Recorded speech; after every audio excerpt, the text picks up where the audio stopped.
हाँ जी मेरे प्यारे भाइयों और बहनों, तो कैसा गया आपका chemistry class 12 CBSE board exam 2026। फिलहाल हम थोड़ा सा पेपर को एनालाइज करने वाले हैं और जो मैंने क्वेश्चन कराए थे आपको, क्या वो एग्जाम में आए या फिर नहीं, देखते हैं भाई साहब। ये है हमारे पास सेट 1, ठीक है, केमिस्ट्री क्लास 12 सीबीएसई का बोर्ड एग्जाम 2026 यहाँ पर, ठीक है। अब भाई साहब इंटरेस्टिंग चीज देखो, पहला क्वेश्चन देखो, सेक्शन ए में ये पूछा गया है, कंसिडर द फॉलोइंग रिएक्शन, और इसमें तुमसे पूछा गया स्टैंडर्ड गिब्स एनर्जी। पहला क्वेश्चन भाई साहब ये जो पूछा गया था, और यही मैंने भी आपको जो इलेक्ट्रोकेमिस्ट्री के इंपॉर्टेंट क्वेश्चन की सीरीज दी थी उसमें भी देख सकते हो आप, पहला क्वेश्चन वही था भाई साहब। देख रहे हो, कैलकुलेट स्टैंडर्ड गिब्स एनर्जी, बस थोड़ा सा यहाँ पे रिएक्शन को चेंज किया गया, वही सेम फॉर्मूला लगाना था, आंसर आपका आ जाता।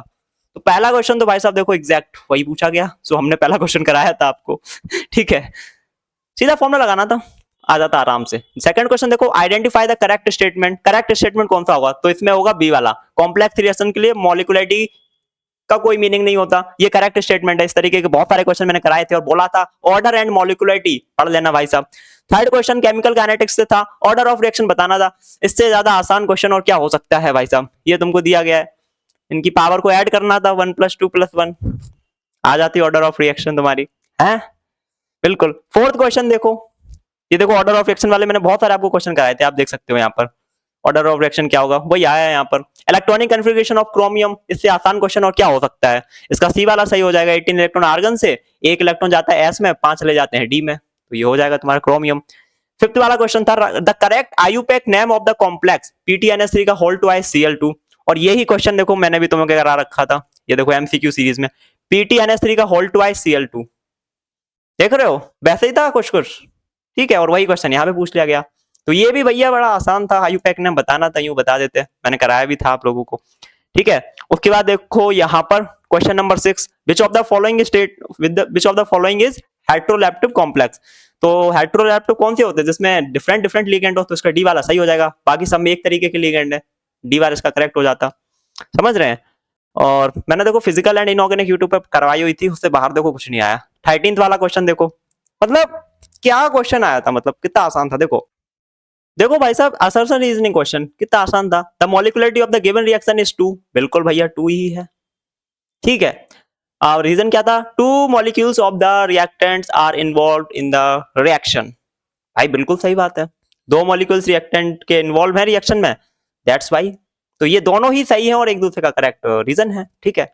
उसके बाद देखो 14th क्वेश्चन था ये तुम्हारा, 14th वाला देखो इस तरीके का हमने भी तुम्हें प्रैक्टिस करवाया था डी एंड एफ में। ये देखो, zinc is not regarded as transition element, ये असर्शन है, और रीजन क्या है, in zinc 3d orbital are completely filled in its ground state as well as in oxygen, मैंने करवाया था ना, असर्शन एंड रीजन दोनों सही है, असर्शन एंड रीजन, और वही क्वेश्चन यहाँ पे था, बस थोड़ा सा इसमें कैडमियम एंड मरकरी जोड़ दिया गया, ठीक है। तो इनको ट्रांजिशन एलिमेंट नहीं बोला जाता, बात सही है तुम्हारा, क्यों नहीं बोला जाता, क्योंकि इनकी फुल्ली फिल्ड डी ऑर्बिटल्स होती हैं, तो ये दोनों ही स्टेटमेंट बिल्कुल सही है, और असर्शन का रीजन सही था, तो इसका ए वाला आंसर करेक्ट हो जाता है इसका, दोनों का, समझ गए हो। तो मतलब क्या ही बोलूं क्वेश्चन, ये देखो क्वेश्चन सेक्शन बी में देखो, सेक्शन बी में पहला क्वेश्चन था, the concentration of the reactant इतने से इतना हो जा रहा है, 5 मिनट के अंदर हो रहा है, फर्स्ट ऑर्डर रिएक्शन है, रेट कांस्टेंट बताना था, मैंने तुम्हें बताया था ना कि भाई integrated rate equation 0 and first order reaction के लिए तुम याद करके जाना, क्वेश्चन आएगा, डायरेक्ट फॉर्मूला पे बेस्ड क्वेश्चन था, ठीक है। फॉर्मूला भी तुम्हें याद होता ना, अगर फर्स्ट ऑर्डर रिएक्शन वाला सीधा लिख के आते तो तुम्हें आधा 1 नंबर मिल जाता आराम से, आसान सा क्वेश्चन था। बी वाला देखो, रेट कांस्टेंट के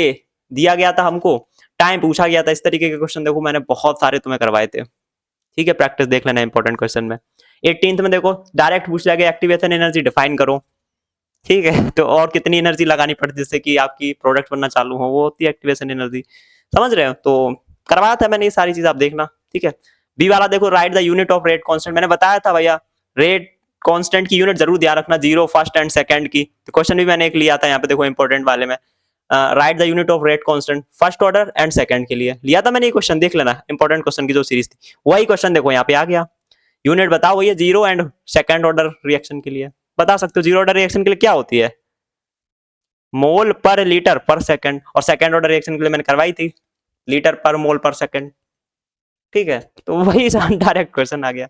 D and F block element मैंने बहुत अच्छे से तुम्हें वन शॉट लेक्चर में पढ़ाया था, वही था देखो क्वेश्चन आ गया, देखो करवाया था मैंने ये, first ionization enthalpy of chromium is lower than, chromium की फर्स्ट आयोनाइजेशन एंथैल्पी कम होती है, और जबकि sorry first ionization enthalpy of chromium की लोअर होती है देन जिंक, भैया क्रोमियम की कम इसलिए होती है क्योंकि 1 इलेक्ट्रॉन लूज करने के बाद उसके पास 3d5 half filled D orbital बचती है, इसलिए वो आसानी से एक इलेक्ट्रॉन लूज कर देता है कम एनर्जी में, जबकि जिंक की ज्यादा होती है। क्यों? जिंक की फुल्ली फिल्ड होती है, उसको फायदा नहीं हो रहा लूज करने से। ठीक है, बी वाला देखो आसान सा रीजन था, मैंने आपको बताया था डी ब्लॉक एलिमेंट्स की प्रॉपर्टीज ध्यान रख लेना, ये अच्छे कैटलिस्ट होते हैं, इंटरस्टिशियल कंपाउंड बनाते हैं। तो डायरेक्ट क्वेश्चन वही था, कोई भी एक प्रॉपर्टी मेंशन कर दो जिसकी वजह से ये अच्छे कैटलिस्ट होते हैं। मतलब क्या ही है, मैंने बोला था ना सीधे क्वेश्चन आते हैं इनऑर्गेनिक केमिस्ट्री में, वही सारे पूछे गए। 20 क्वेश्चन देखो कोऑर्डिनेशन नंबर ही सीधा डिफाइन करने के लिए पूछ लिया। ठीक है, आसान सा क्वेश्चन। बी था indicate the type of isomerism, इस तरीके के मैंने खूब सारे वन शॉट लेक्चर में आपको अच्छे से समझाया था किस किस तरीके के आइसोमेरिज्म होते हैं, शो करते हैं। तो ये तुम्हारा ऑप्टिकल आइसोमेरिज्म शो करेगा, वन शॉट में मैंने आपको समझाई थी सारी चीजें। और क्या ही चाहिए, मतलब क्वेश्चन वही थे। और देखो यहाँ पर ये देखो सेक्शन सी में पहला न्यूमेरिकल आया, देखो वही सॉल्यूशन चैप्टर से था, और ये इस तरीके का न्यूमेरिकल मैंने भी आपको करवाया हुआ था। ठीक है, देख लेना, वही था आपका नॉन वोलेटाइल सॉल्यूट डाला गया 1.5 ग्राम 90 ग्राम ऑफ बेंजीन में। ठीक है, बॉइलिंग पॉइंट सॉल्यूशन का कितना हो गया, इतने से इतना हो गया, स्टार्टिंग में इतना था प्योर का, उसके बाद इतना हो गया, समझ रहे हैं? तो ये प्योर बेंजीन का हो जाएगा तुम्हारा। तो वही सीधा न्यूमेरिकल 3 नंबर का मैंने प्रैक्टिस कराया हुआ था। 23 वाला जो न्यूमेरिकल है ये तो एग्जैक्ट सेम मैंने तुम्हें कराया था इंपॉर्टेंट वाले में, बोला था ना सेल पोटेंशियल है तुम्हारा जो नंस्ट इक्वेशन, नंस्ट इक्वेशन से सीधा एक क्वेश्चन तुमसे पूछा जाएगा। तो नंस्ट इक्वेशन अगर तुम्हें याद भी होगी ना, तुम नंस्ट इक्वेशन का फॉर्मूला भी लिख के आए होगे ना करेक्ट इसके लिए, तो 1 नंबर तुम्हें वहां से आराम से मिल जाएगा। सॉल्व वॉल्व सही करके आए 3 नंबर तुम्हारे पक्के यहाँ से सीधा आया। मैंने बोला था नंस्ट इक्वेशन से एक क्वेश्चन आगे आएगा, और देखो आया यहाँ पर। 24th वाला देखो, कल ही मैंने वीडियो में बोला था कि ये जो रिएक्शन है ना K2Cr2O7 और तुम्हारा KMnO4 वगैरह, इनकी प्रिपरेशन वगैरह अच्छे से देख लेना, वही सीधी इक्वेशन आ गई यहाँ पर। ठीक है, बी वाला एग्जैक्ट क्वेश्चन मैंने तुम्हें इंपॉर्टेंट सीरीज में कराया हुआ था, why is it difficult to separate lanthanoid elements in pure state. सीधी सी बात है भैया, लेंथनॉइड कॉन्ट्रैक्शन वगैरह। ठीक है, 25 वाला देखो यहाँ पर 25 पहला क्या है, CuNS3 ये डायमैग्नेटिक है, जबकि ये तुम्हारा पैरामैग्नेटिक है। तो ऐसा क्यों होता है? कितने सारे मैंने इस तरीके के क्वेश्चन तुम्हें कराए थे, आसान, बिल्कुल आसान सा रीजन था भैया। तुम्हारा ये डायमैग्नेटिक क्यों होता है? क्योंकि यहाँ पर NH3 है, ये पेयरिंग ऑफ इलेक्ट्रॉन करवा देगा। ठीक है, और इसमें तुम्हारा F- है, ये तुम्हारा वीक फील्ड लिगेंड होता है, तो यहाँ पेयरिंग नहीं होगा। क्या ही बोलूं। बी वाला क्वेश्चन देखो, राइट द इलेक्ट्रॉनिक, ये एग्जैक्ट क्वेश्चन मैंने कराया था तुम्हें, देख लेना। कोऑर्डिनेशन कंपाउंड के इंपॉर्टेंट क्वेश्चन में डेल्टा O, अरे यार क्या क्वेश्चन है, डेल्टा O तुम्हारा ज्यादा है पेयरिंग एनर्जी से, है ना? पेयरिंग एनर्जी तुम्हारी कम है, तो फोर्थ इलेक्ट्रॉन तुम्हारा किस में चला जाएगा? इसका हो जाएगा T2Z, फोर्थ इलेक्ट्रॉन लगेगी, है ना? यहाँ पेयरिंग एनर्जी कम है तो पेयरिंग हो जाएगी, सीधी सी बात है यार। और क्या ही यहाँ पे क्वेश्चन पूछे गए थे। ठीक है, सेक्शन डी में देखो भाई साहब सॉल्यूशन चैप्टर से देखो पहला क्वेश्चन देखो, calculate the amount of CaCl2।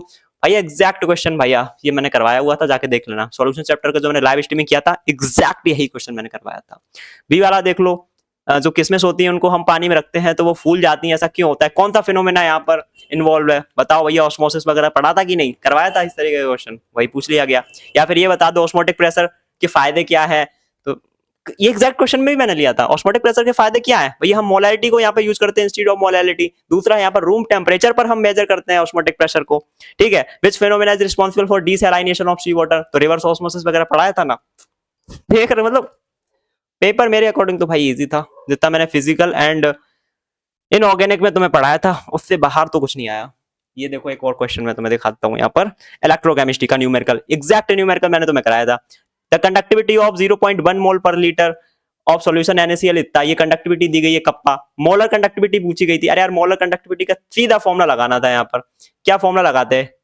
Molar conductivity equal to kappa into 1000 upon में कंसंट्रेशन, सीधा फॉर्मूला लगाते मोलर कंडक्टिविटी आ जाती। एग्जैक्ट क्वेश्चन मैंने तुम्हें कराया हुआ था।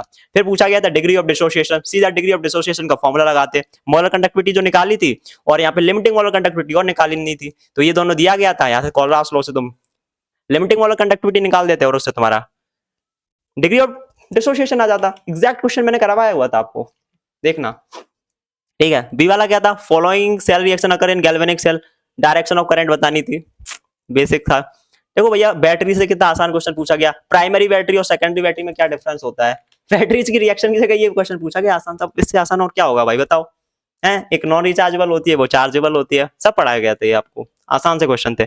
या फिर ये ऑप्शन था बी वाला, ये भी देखो एग्जैक्ट क्वेश्चन, मतलब ये देख लेना, ये एग्जैक्ट क्वेश्चन मैंने तुम्हें करवाया हुआ था इंपॉर्टेंट क्वेश्चन वाली सीरीज में। Resistance of a conductivity cell is filled इतना ml/Kcl, इसका रेजिस्टेंस इतना है। तो यहाँ पे कंडक्टिविटी पूछी गई थी, डायरेक्ट फॉर्मुला लगाओ, मोलर कंडक्टिविटी भी आसानी से निकल जाती। बी वाला देखना पहला, write two advantages of H2O2 fuel cell. बोला था ना फ्यूल सेल तुम पढ़ के जाना, फ्यूल सेल से एक क्वेश्चन जरूर पूछा जाता है। तो वहां पे पूछ लिया गया भैया H2O2 के फ्यूल सेल के फायदे क्या है। मैंने आपको 3-4 फायदे अच्छे से लिखवाए थे वन शॉट लेक्चर में, इसका क्वेश्चन भी मैंने लिया था। लिख देते भैया पॉल्यूशन वगैरह यहाँ पर कम होता है, एफिशिएंसी इसकी ज्यादा होती है, ठीक है, और क्या चाहिए। दूसरा वाला देखो, why does cell potential mercury, exact question मैंने तुम्हें क्या ही बोलूं, एग्जैक्ट वही सब पूछा गया था जो मैंने यहाँ पे करवाया, वही सब पूछा गया यार यहाँ पर। सेल पोटेंशियल मरकरी सेल का आपका कांस्टेंट रहता है थ्रू आउट द लाइफ, क्या रीजन है भैया, वहां पे लिक्विड पार्ट नहीं होता है, ठीक है, जो कि कंसंट्रेशन जिसका कम हो टाइम के साथ, इसलिए मतलब भाड़ी आप था, ठीक है। खैर आप लोग नीचे कमेंट बताइए आप लोगों का पेपर कैसा गया।